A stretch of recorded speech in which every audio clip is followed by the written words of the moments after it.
Senang berjumpa kembali dalam program satelit Saat Teduh 5 Menit bersama saya Pendeta Ferdinand Ramunan.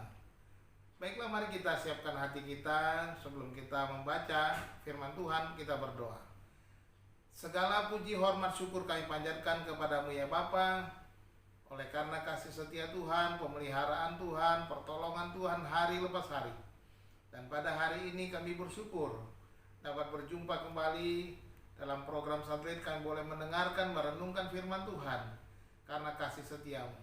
Tuhan, kami buka hati kami dan kami buka pikiran kami agar Roh-Mu yang kudus yang memenuhinya, sehingga kami dapat mengerti dan mendapat pemahaman yang baru akan kebenaran firman Tuhan. Terima kasih Bapa, kami ucap syukur dan siap menerima firman Tuhan di dalam nama Tuhan Yesus Kristus. Amin. Saudara-saudara, hari ini judul satelit kita Hidup Bersama Kristus, dan firman Tuhan dari kitab Efesus pasal yang kedua ayat 4 sampai ayat yang ke-7. Firman Tuhan berbunyi demikian.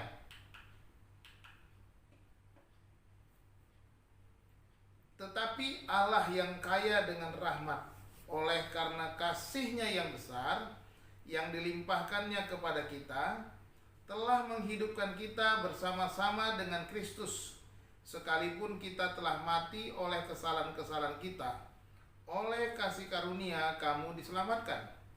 Dan di dalam Kristus Yesus Ia telah membangkitkan kita juga dan memberikan tempat bersama-sama dengan Dia di sorga, supaya pada masa yang akan datang Ia menunjukkan kepada kita kekayaan kasih karunia-Nya yang melimpah-limpah sesuai dengan kebaikan-Nya terhadap kita dalam Kristus Yesus. Amin. Demikian firman Tuhan. Saudara-saudara, setelah kita belajar hari kemarin dan di mana kita dahulu adalah mayat-mayat hidup atau mati oleh karena pelanggaran-pelanggaran dan dosa-dosa kita, hari ini kita dibukakan suatu kebenaran yang baru yang harusnya kita benar-benar patut bersyukur, yaitu kita dihidupkan bersama-sama dengan Yesus Kristus. Dikatakan firman Tuhan, Allah yang kaya dengan rahmat, oleh kasih-Nya yang besar telah menghidupkan kita bersama-sama dengan Kristus. Sama seperti Kristus telah hidup dan bangkit dari kematian dan Dia naik ke surga, demikianlah kita, setiap orang yang percaya kepadanya juga sudah dihidupkan kembali dari kematian dan disediakan tempat di rumah Bapa di surga, sebagaimana kita baca dalam firman Tuhan pada hari ini. Dihidupkan dari kematian berarti segala dosa dan pelanggaran-pelanggaran kita sudah diampuni. Nah, ini yang dialami oleh kita.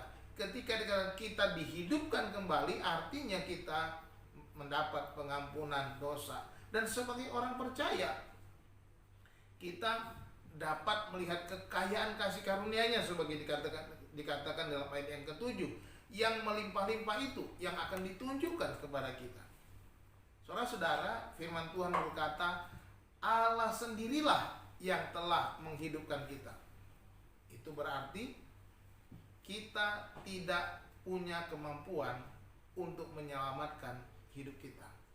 Bahwa hidup kita bergantung penuh kepada Allah.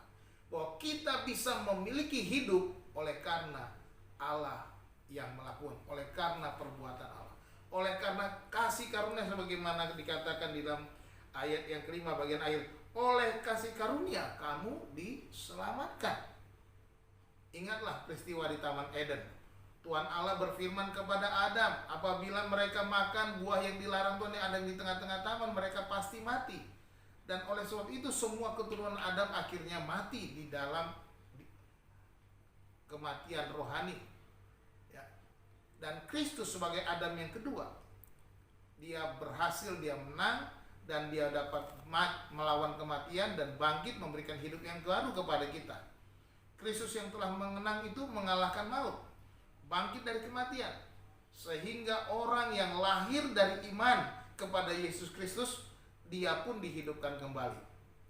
Oleh karena kita telah dihidupkan bersama-sama dengan Kristus, maka hendaklah kita tidak lagi hidup di dalam dosa-dosa dan kedagingan. Bersyukurlah atas anugerah yang Allah berikan kepada kita, yang menghidupkan kita dengan menjalani kehidupan kita yang baru ini dengan takut akan Tuhan. Bersandarlah kepada Tuhan, bersandarlah kepada firman Tuhan. Alkitab saudara sebagai pedoman untuk hidup yang baru di dalam Kristus. Tuhan Yesus memberkati saudara. Shalom.